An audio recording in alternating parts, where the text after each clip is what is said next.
Welcome to Click to Startup, an entrepreneurial video series where we invite our subject matter mentors to answer our most frequently asked questions by startup founders and small business owners via quick and easy how-to videos. My name is Erin Strange, and I'm the communications coordinator here at Opportunity Machine, Lafayette Center for Entrepreneurs. If you have a question on an entrepreneurial topic that you would like to be answered in this series, please email us at hello@opportunitymachine.org. Today, we are joined by Jeremy Beyt. Jeremy is the Chief Strategy Officer and co-founder of ThreeSixtyEight, a digital experience agency in Baton Rouge, Louisiana. Jeremy will be helping us define our purpose through branding. Jeremy, we are so happy to have you. Thanks for joining us. Thanks, Erin. I'm super happy to be here, getting to talk to people in my sort of hometown. I'm from New Iberia, so close enough.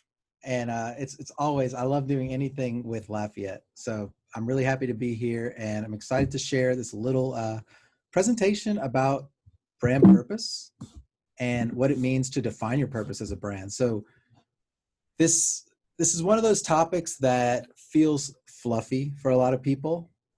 And what I've learned in my years, I've been doing this for about 10 years now. And it's one of those things that I like to say, it's easy and cheap to do it early.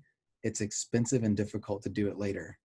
So we have brands, come to us now that are large, sometimes national level brands, and they are not aligned with their purpose. They're struggling to understand, like, why do we even exist anymore? What is it we're doing here? And when you're having that problem at scale, it becomes a very expensive, difficult problem. But when you define it early on, you have a really powerful competitive advantage as a company.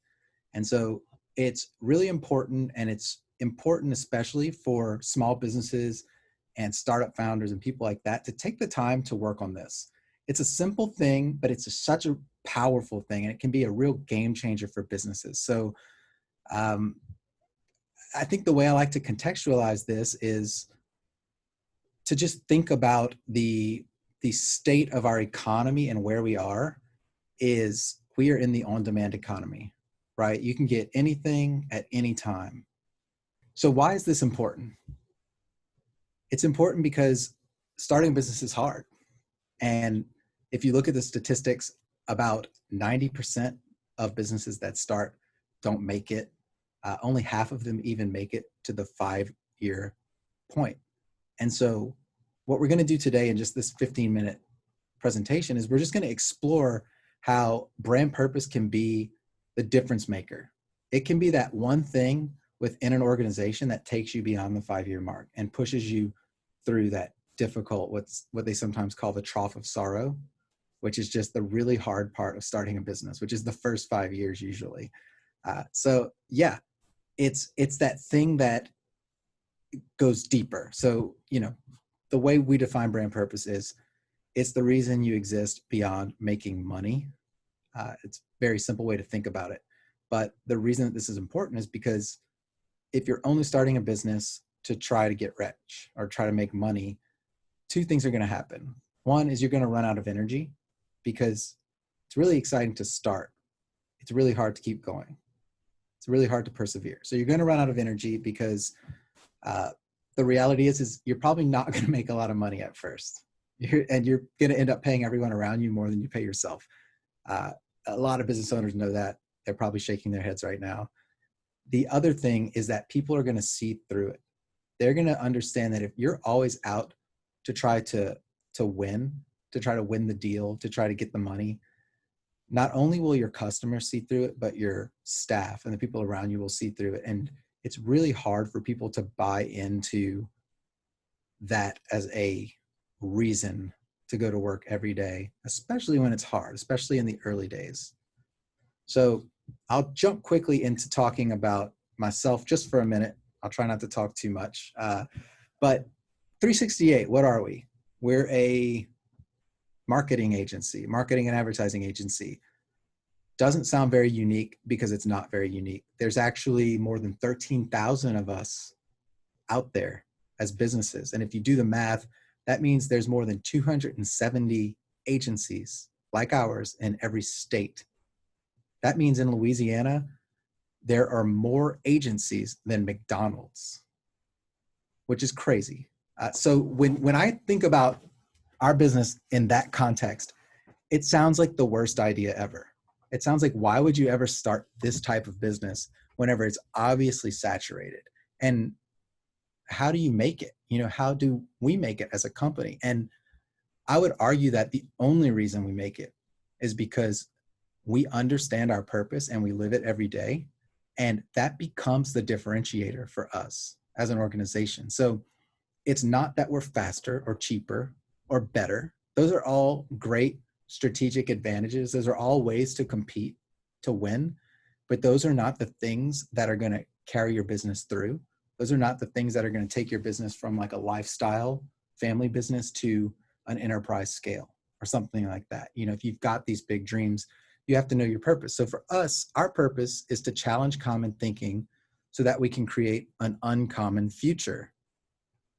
That purpose is actionable, to challenge common thinking, to create an uncommon future. And so what that means is we approach our client relationships a little bit differently than everybody else, because we understand that, why are we here? Why did we come to work today? We came to work today to challenge things, to try to think about things differently, and to try to create, the uncommon future. That's kind of an abstract idea, but what it means for us is it's the moonshot. It's the future that's not easy. It's the future that will only happen if you try something different. And so, at a time when marketing and advertising is relatively automated, you can go on Facebook and create a campaign. Everybody's kind of doing things the same. Performance marketing is the big category right now, and it's all driven by data and AI. And that's great. There's a place for that. But what's happened is we've got all the answers and not enough questions.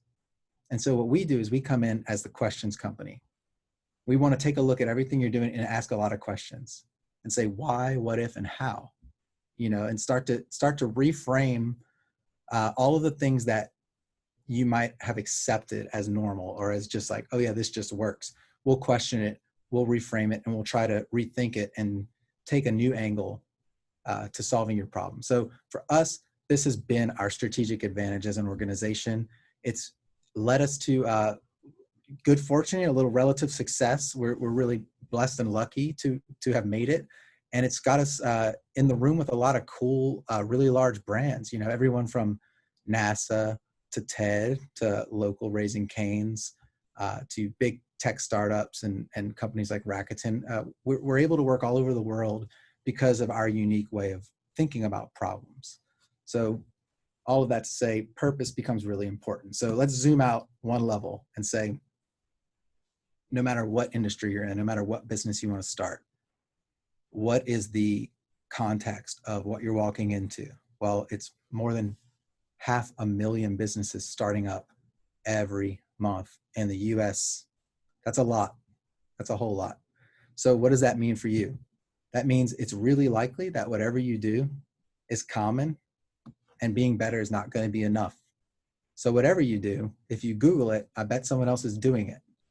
And whatever you think is unique about what you do, it might not be. It probably isn't. Statistically, if you just Google around enough, you can find someone who's already thought of your idea. I'm not trying to be a rain cloud, but it's a reality check in that, if you think you've got a slightly better product, or you can do it faster or cheaper, once again, those will work in the short term. You may get early wins with that, but that is creating a race to the bottom scenario where eventually someone faster or cheaper or smarter than you will come along and steal that competitive advantage. So it's not enough. And that's where purpose comes in. And that's where purpose becomes really important. So purpose is the thing that you can do to avoid becoming common. And when you become common, you become a commodity. And we're in the age of commodification. If you don't know what that is, this is how it's defined. If you just look up the definition, it's a good or service whose wide availability leads to smaller profit margins and a disregard for brand name and quality. That's literally the definition. And so it's easy to become a commodity these days with the internet and with access to everything right away. it's really hard not to become a commodity. So this whole conversation today is going to be about how do you avoid this? And what it really means is you have to stop chasing customers, stop thinking about the point of transaction. You know, the point of transaction, that exchange of money, should be a byproduct of you living your purpose.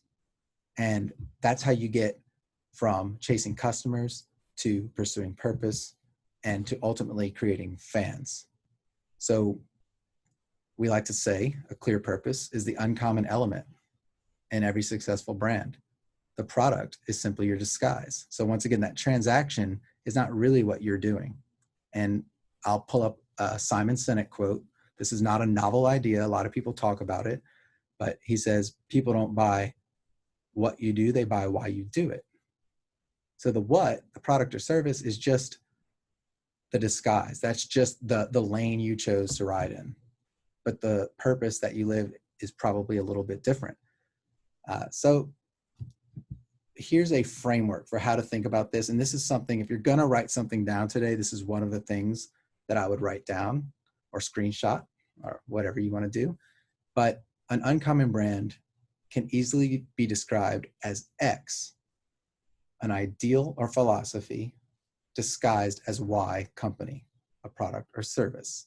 I'll explain what that means in a second, but this is one of the things that you should be able to fill out for your company if you know your purpose at the end of this. So write this down, take a picture. This is something that is really powerful as a little framework. So before we get into examining what this looks like in the real world, here's why it matters, just to kind of circle back on all of this preaching that I'm doing over here. Why does this matter? 3 reasons why this matters. Number 1 is knowing your purpose leads to confident decision-making. And especially right now in the era of COVID, where nobody knows what to do and decisions are really difficult. It's really hard for companies to understand how to plan, what to do about forecasting and finances, what to do about products. Some companies are setting record revenues. Some companies are setting record lows. Either way, those are both bad positions to be in. Because if you're setting record revenues, how long is it going to last? Do you scale up? If you scale up, are those revenues going to go back down? Now you have to lay people off. There's, on both sides of that equation, it's difficult. And how do you make decisions? You just have to gravitate back toward your purpose in those situations. So being able to make confident decisions is more important than running a clever advertising campaign. Sometimes we say that advertising is the tax you pay for not knowing your purpose. Being uncommon, that's the second thing. So being uncommon is greater than being better. Sometimes we say different is greater than better. Being better is good, but you have to be 10 times better than the next person for people to notice.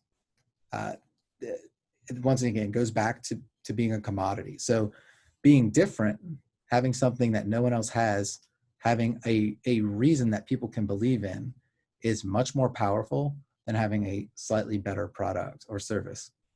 And lastly, stop chasing customers, stop focusing on the transaction, and focus on creating fans. Someone who shares a belief with you, that purpose. For us, going back to challenging common thinking to create an uncommon future, we call our fan, the person that we want to make a fan, the restless marketer. That's how we talk about them. And the restless marketer is somebody who is sick of all of the horrible marketing and advertising that you see.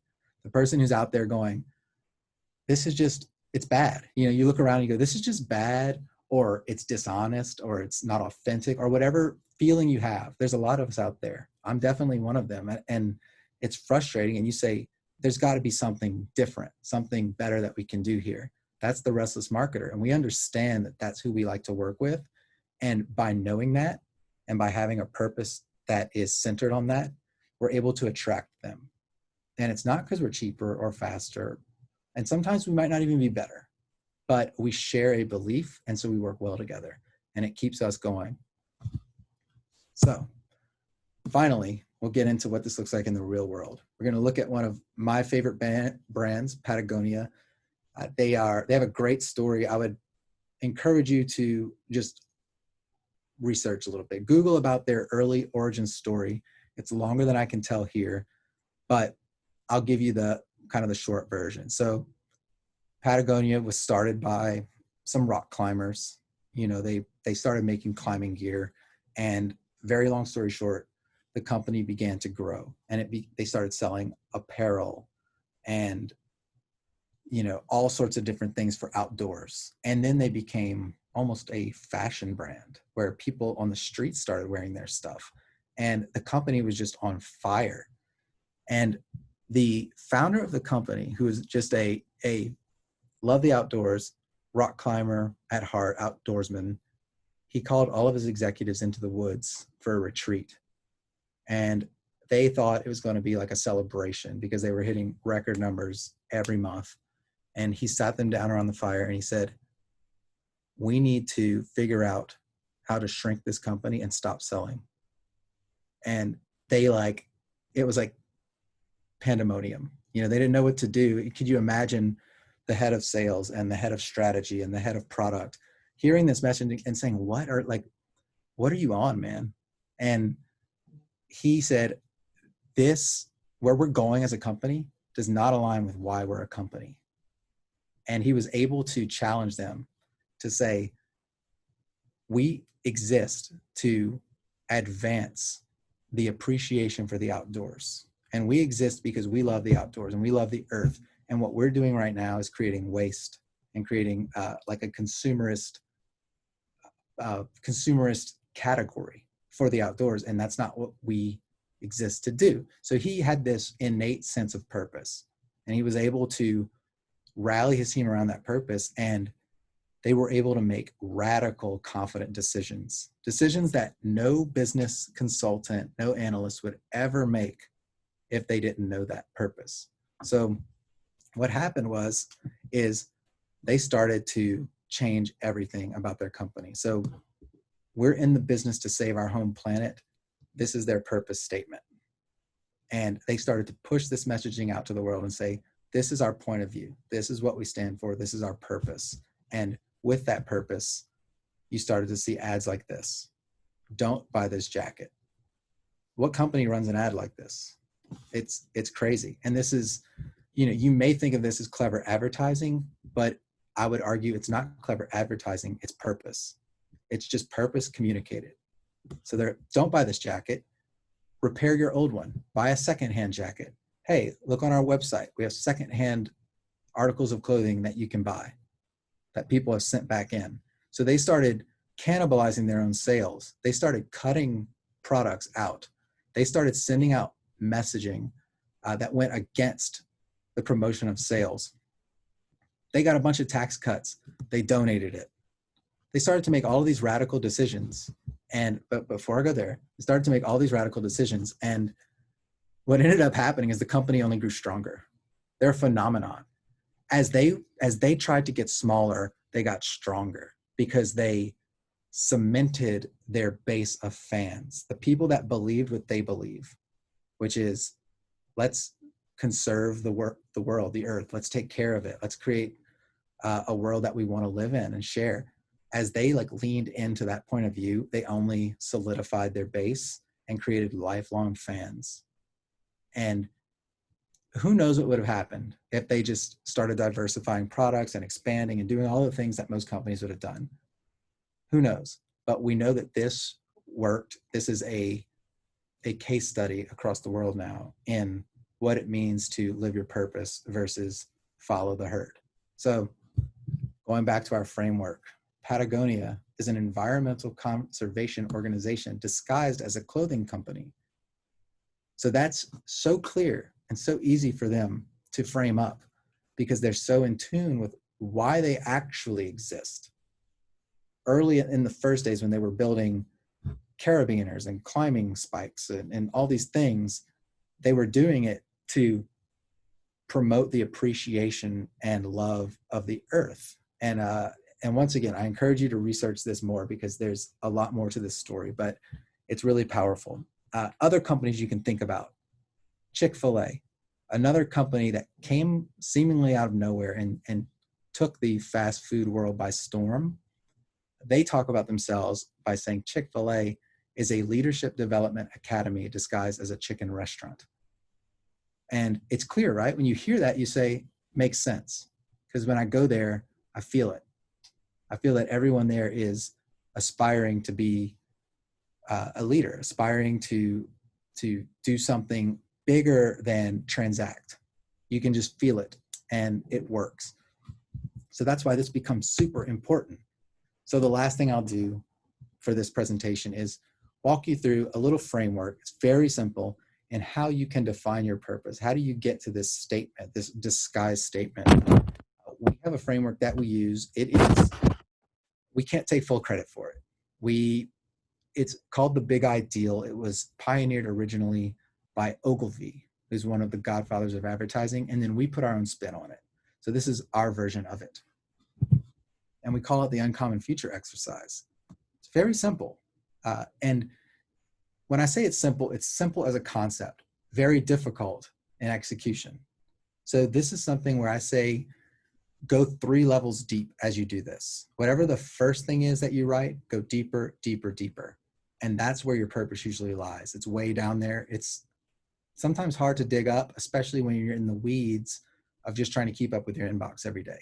It's hard to create the space for this, but I would encourage you to do it. You know, even if you just go sit in a park on a Saturday, that's what we had to do. We couldn't get this kind of stuff done during the workday, but we made the time to do it on the weekend. So on the left side, you have the common future.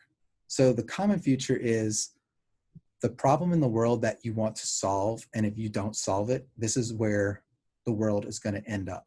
So for Patagonia, the common future was businesses are going to do everything they can to make money and ultimately damage the environment and damage the earth. And the future looked bleak, you know, a consumer-driven economy that has no regard for its impact on the earth. That was their point of view. The uncommon future. So what's the future that happens when you solve this problem? That's the uncommon future. So that's your big aspiration. That's like shooting for the moon. You may never get there, but this is where you're aiming. So for Patagonia, that might have been a future where the earth is cared for by business. So that's very uncommon. It's not something you would see under normal circumstances. And then at the bottom, you should be able to translate this to an everyday we will blank so that blank. So once again, for 368, every day we will challenge common thinking so that we can create the uncommon future. So this framework is literally us applying our purpose to our clients and brands. So to show you what this would look like for Patagonia, built out. This is another thing you may want to screenshot. But the common future is business will destroy Earth's natural resources for profit if Patagonia doesn't exist. If Patagonia comes in and creates an uncommon future, businesses will use their resources to protect life on Earth instead of protecting profits. So the purpose for Patagonia would be every day we'll use our resources to protect life on Earth so that future generations can enjoy Earth's natural beauty. Super clear, right? Super easy to understand. It's scalable. Your purpose is big. It can be applied globally as a philosophy, but it can also be scaled all the way down to an everyday we will statement. And that everyday we will statement becomes actionable on like a minute to minute, hour to hour level.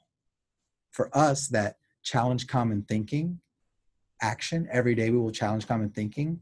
If I'm looking at a piece of creative, an ad or a website or an animation, whatever it is we're building, I can look at that and filter our purpose and say, is this challenging the common way of doing this? Does this look like every other website? Why?